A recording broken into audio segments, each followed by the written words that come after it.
Hey, what's up, everybody? This is basically breaking news. I was on Twitter at X. Hold on a second. Hold on a second. Oh, shoot. Dang it. I didn't hit the right button there. So breaking news. I was on Twitter X, and a few hours ago, Israel attacked northern Gaza, and like 500 people are basically gone now. So 500 more people are gone in Gaza as of a few hours ago. So just like 2 or 3 hours ago, Israel attacked northern Gaza, okay? And now after that, just 2 to 3 minutes ago, so right before I started this live stream, because of that attack, now that attack was, I guess, so bad. That attack is so bad that now we're not America, of course, but everybody's going to war with Israel, and they're not holding back now. So let me just basically explain this in another way. If you remember, America had this guy, Osama bin Laden.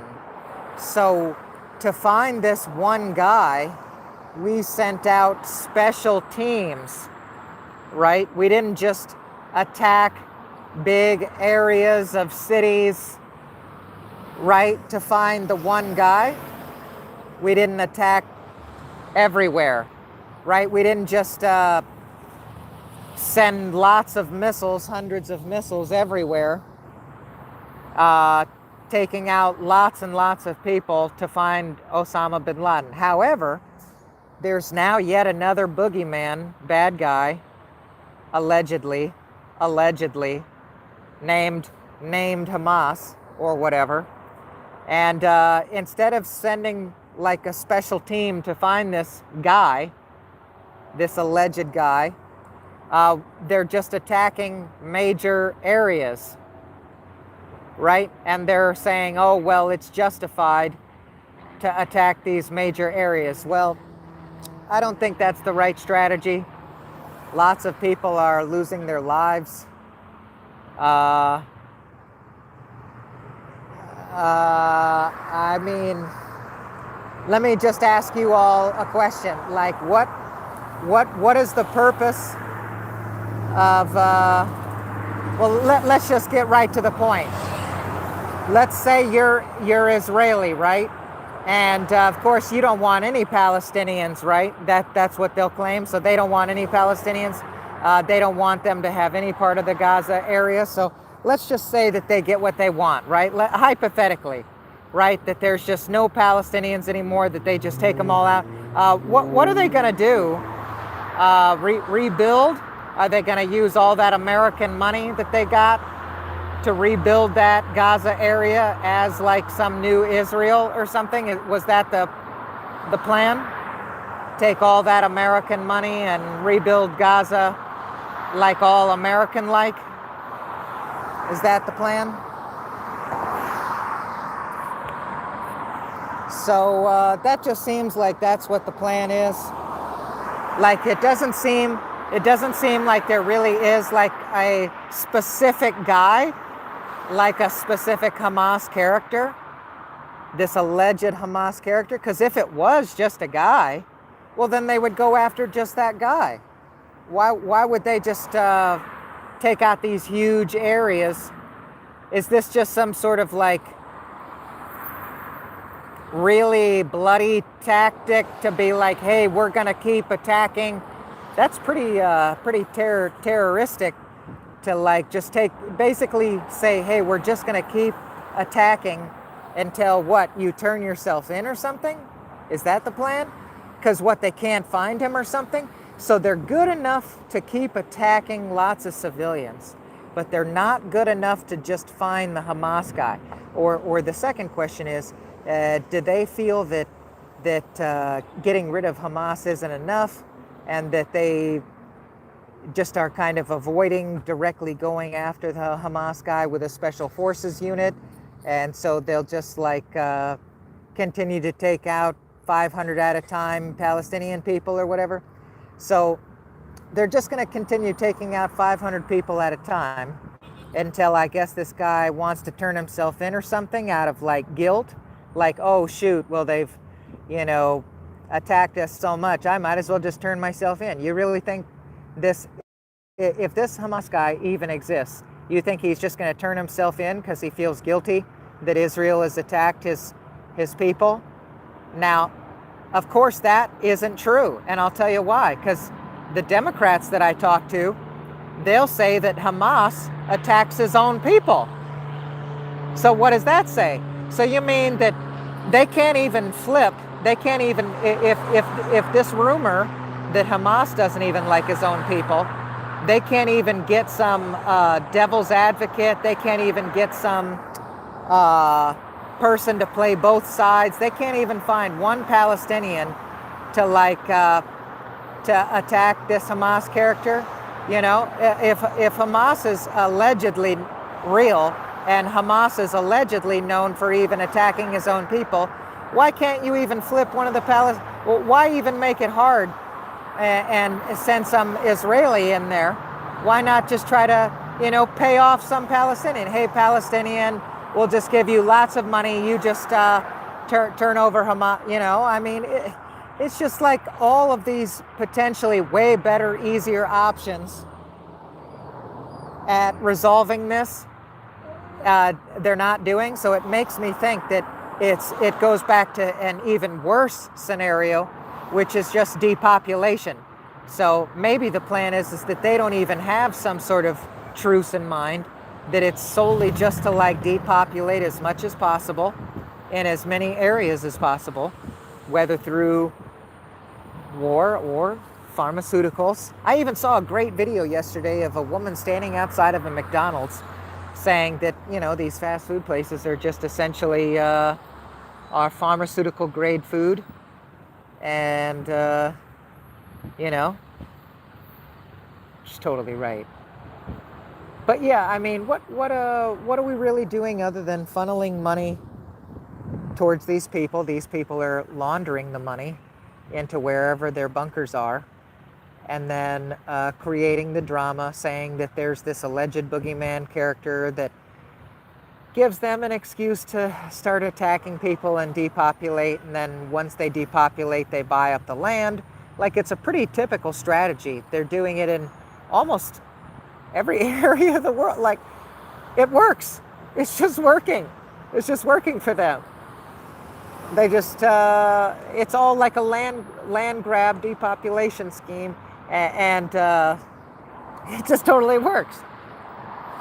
You know, you just keep attacking. I even saw this video of an Israeli person himself. Like, he was all very Israeli dressed, you know, had the Israeli look going on. And he was telling this Palestinian family, he was like, listen, you know, if I don't take it now, you know, somebody's going to take it eventually. As if they're just people out there that are always going to be weak or something and passive and let their homes get taken. You know, I don't think the Native Americans didn't put up a fight when their lands were getting taken. I bet a lot of these places that are considered pretty weak, they're putting up a little bit of a fight. I even saw some Palestinians throwing some rocks at a tank. You know, I'm not, you know, like I said, you know, do you think these people, do you think Hawaiians are not going to put up a fight? Do you think Palestinians are not going to put up a fight? All of these places that are considered pretty weak, they're putting up what little fight they can.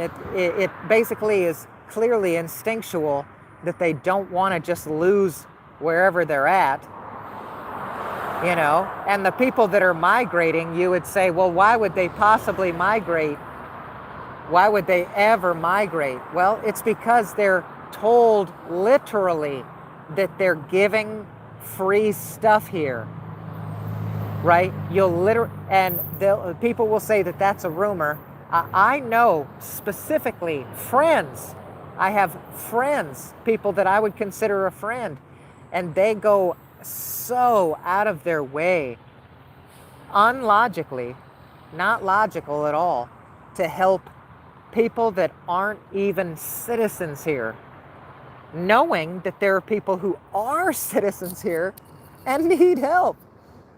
And I've brought it up, and they're like, oh, well, they need more help. What? What do you mean? Oh my God. It doesn't make any sense. Make sure to click subscribe. They're clearly going to cause a lot more chaos. And it's all a huge distraction to how much money they're funneling away from America. It literally is just like, if you're seeing media not on America, they're taking money away from America. Like, that's all it is. Like, think about it as a media production standpoint. Wherever the media is showcasing footage, they're gonna bring action to that area. So let's say the media showcases Louisiana, right? Then people are gonna be like, oh man, look at Louisiana, let's go there. Let's say the media showcases Saudi Arabia. People are gonna be like, oh man, maybe I should go there and check that out. Right, so wherever the media showcases, that's where your attention is gonna be brought to. It's not on any of your local areas, like all the fucking cracks in the road, speed bumps everywhere, landscapers that don't even clean up anything.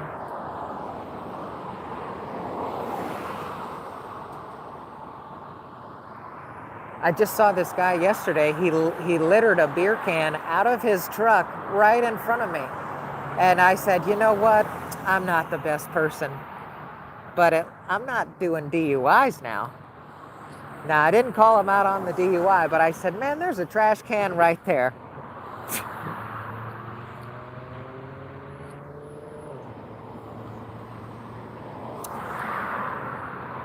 Are there any comments? I got like no comments on my videos. Maybe it's because we're talking about actual real news, like countries going to war with each other. And so get this, the number one financial expert that I listen to, and I'll shout him out, his name is Peter Schiff. So if you want to know where I get my number one financial news and advice from, it's Peter Schiff. And so this Peter Schiff guy says that America is basically, we basically don't have good standing. We don't have a good friendship with a lot of countries. This is what he's saying, okay? So he's saying we don't really have a good friendship with a lot of countries that would buy our debt. And you'll say, well, what do you mean? Well, see, if we have that debt, then see, we're paying a lot of interest on that debt. So what we do, like many companies do, even here in America, so if I have debt, there's actual companies, believe it or not, that buy that debt.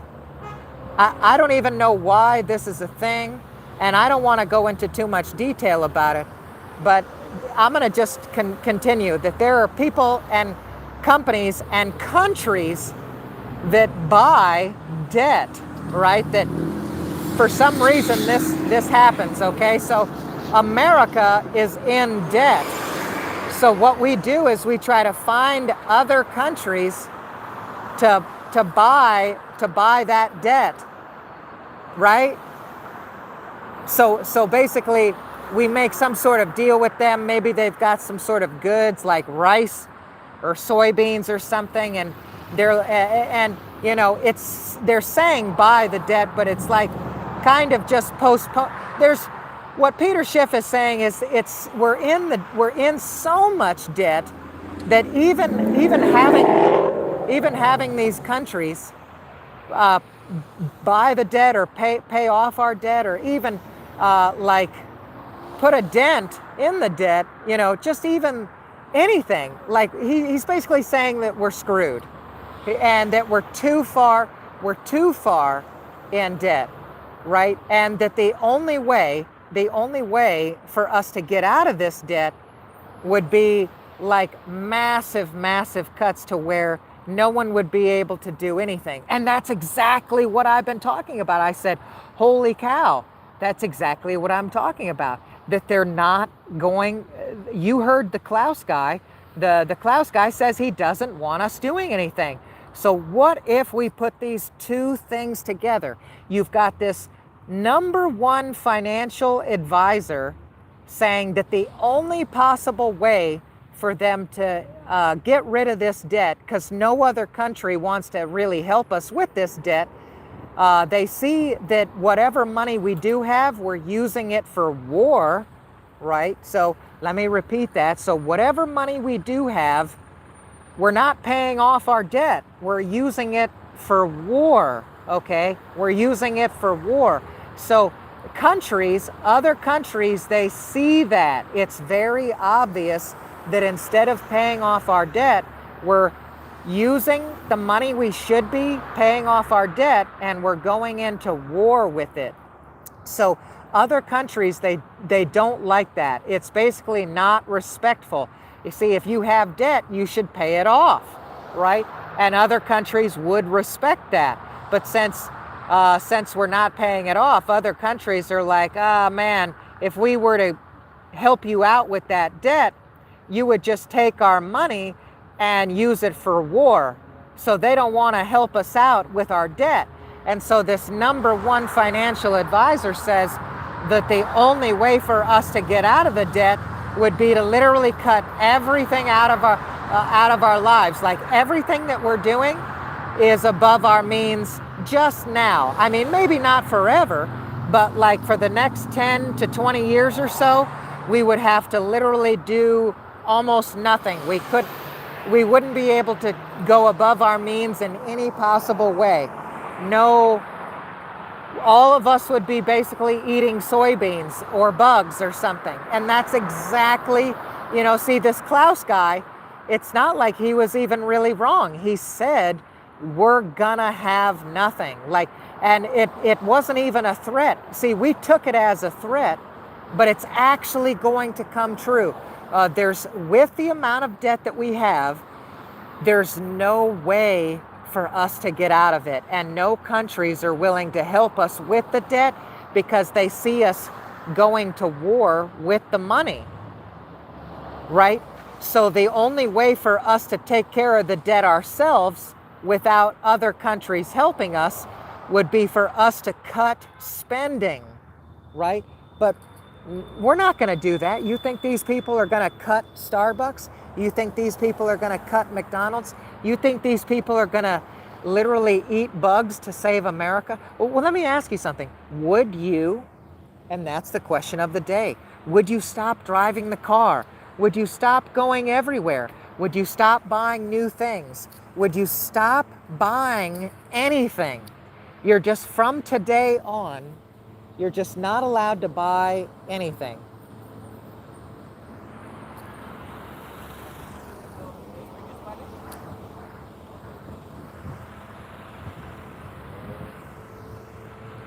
And you've got people coming up to me asking me if I speak another language.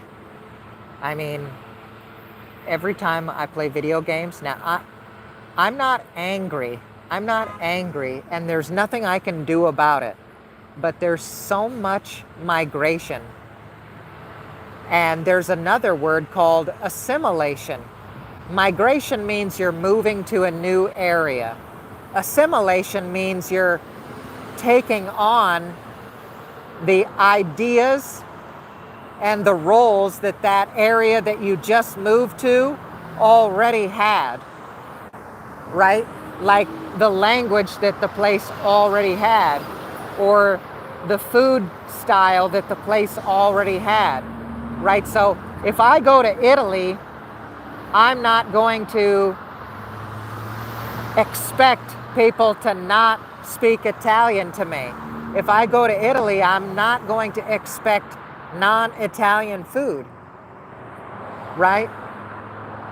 But yet, everywhere here in America, there's an expectation of a non-American conversation, a non-English conversation. I call it American because there really is. There's American and then there's English over there in England. Okay, so if you want to talk American, right, you're here in America, you can talk English over there in England. You know, I don't go to France and try to speak English. I don't go to Mexico and try to speak English.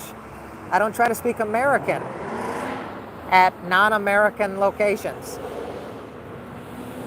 I just find it disrespectful. I'm not angry about it, I just find it disrespectful. Like I also spoke about people that are in America and don't represent the American flag. There are lots of people here in America right now that are waving around their birth country's flag, but yet they're not there. And that just doesn't make sense to me. It just doesn't make sense. But we're going to get back to, as I said, so there's this place called Argentina. There's a place called Argentina. And this place called Argentina has almost the exact same policies, as America. Really high inflation, and what currency they have, it's really devalued. So things cost a lot, and what money they have isn't worth much, right? So it's double bad,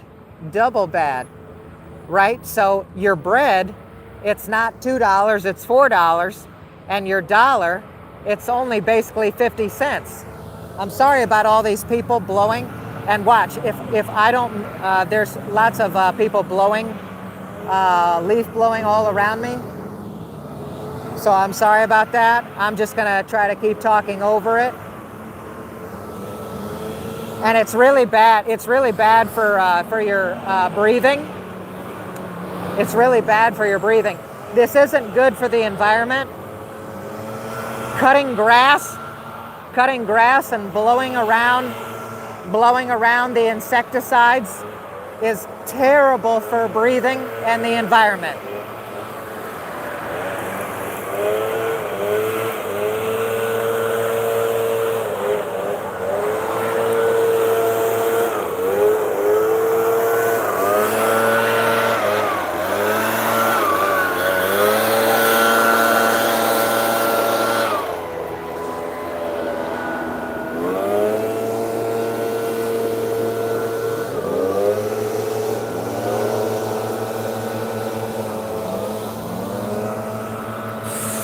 I can't even fucking breathe, man.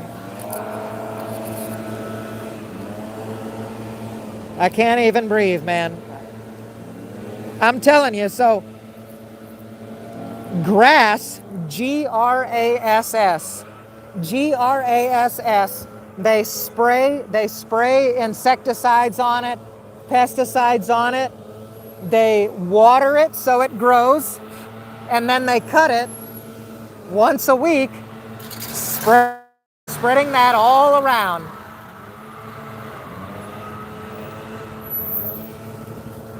Grass does nothing for the environment other than make it worse.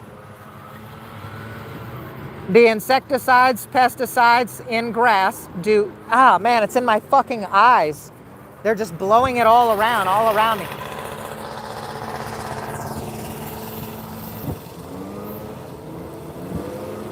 Guys,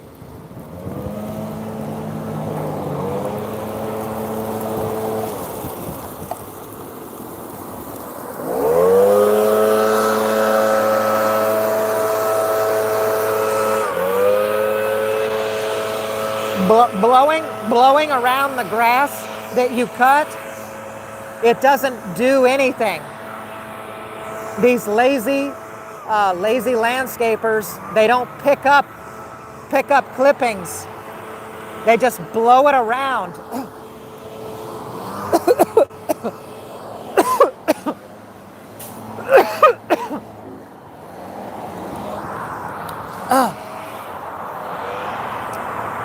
just blow it over onto the next property. See, that's my point about America and all these countries that I'm talking about 10 minutes ago. I was talking about the debt. And see, the thing is that all these countries other than America, they see that we're in debt, and they're also saying, well, hey, if we help you out with that debt, you're going to pay off the debt, right? But then we just take that money and go to war with it. And there's this place like Argentina. They're also in a very devalued